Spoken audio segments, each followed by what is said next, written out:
بسم اللہ الرحمن الرحیم۔ دعائے عطائے رسول صلی اللہ تعالیٰ علیہ وسلم یعنی حزب البحر شریف سے بہنوں کے لیے انمول تحفہ۔ یہ انمول تحفہ رفیق النساء سے یہ مشہور ہے۔ اچھا، یہ عمل جو ہے یہ عورتوں کے لیے مخصوص ہے۔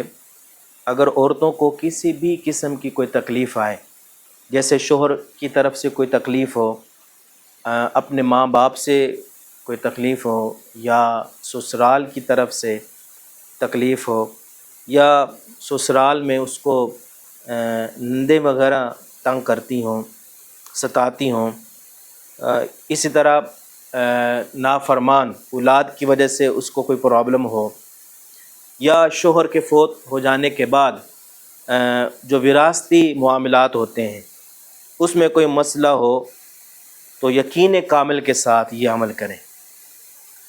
اللہ کریم نے چاہا تو کامیابی نصیب ہوگی۔ کرنا یہ ہے کہ دعائے حزب البحر شریف کا یہ حصہ جو میں ابھی پڑھ کے سناتا ہوں، ستر العرش مسبول علینا، رات کو عشاء کی نماز کے بعد 101 مرتبہ پڑھنا ہے اور لگاتار 21 دن اس کو جاری رکھنا ہے۔ یہ اس کا نصاب ہے جس کو ہم زکوٰۃ بھی کہتے ہیں۔ اس کے بعد آپ نے کسی بھی مقصد کے لیے پڑھنا ہے تو انشاءاللہ عز و جل وہ مقصد پورا ہو جائے گا، اور مقصد میں پڑھنے کے لیے اس کو 18 مرتبہ پڑھنا ہی کافی ہے۔ یعنی کسی بھی مقصد کے لیے کوئی مقصد پیش آ جاتا ہے تو اس دعا کو 18 مرتبہ پڑھیں، چونکہ اس عمل کے اندر 18 حروف ہیں اور 18 دفعہ پڑھ کر اللہ کریم سے دعا کرنی چاہیے۔ انشاءاللہ عز و جل وہ مراد آپ کی جو ہے نا وہ بہت جلد پوری ہو جائے گی۔ اچھا، اس عمل کا جو نصاب ہے اس کے ادا کرنے کے لیے چند شرائط ہیں، اور میں کچھ مشورہ بھی دیتا ہوں آپ کو۔ دوران ادائیگی نصاب 21 دن مسلسل عمل کرنا ہے، درمیان میں کوئی ایک دن بھی ناغہ نہیں ہونا چاہیے۔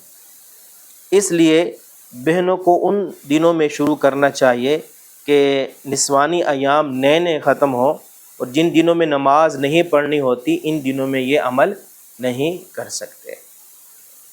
دوران عمل کھانے پینے کا کوئی پرہیز نہیں ہے، آپ جو کچھ چاہیں کھا پی سکتے ہیں۔ پابندی یہ کرنی ہے کہ جس وقت اور جس جگہ یہ عمل شروع کریں پہلے دن، تو اسی وقت پر اور اسی جگہ یعنی یہ آپ نے عمل مسلسل جو ہے نا وہ جاری رکھنا ہے، ورنہ اس کا کوئی نتیجہ نہیں نکلے گا۔ اچھا، اس عمل میں رجعت کا کوئی اندیشہ نہیں ہے، اگرچہ یہ عمل باموکل ہے۔ اس عمل پر چند فرشتے موکل معمور ہیں جن کا تعلق جو ہے وہ عرش اعظم سے ہے، اور عاملہ عورتوں کو یعنی عاملہ بہنوں کو وہ فرشتے خواب میں نظر آتے ہیں اور اچھے مشورے بھی دیتے ہیں۔ عمل کرنے سے پہلے یعنی عمل پڑھنے سے پہلے وضو کر لینا چاہیے، خوشبو بھی اپنے پاس رکھیں، لائٹ یا دیا جلا لیں، کیونکہ اس عمل کو آپ نے روشنی میں پڑھنا ہے۔ انشاءاللہ عز و جل اس عمل کے بہت سارے فوائد ہیں، بہت ساری برکتیں ہیں۔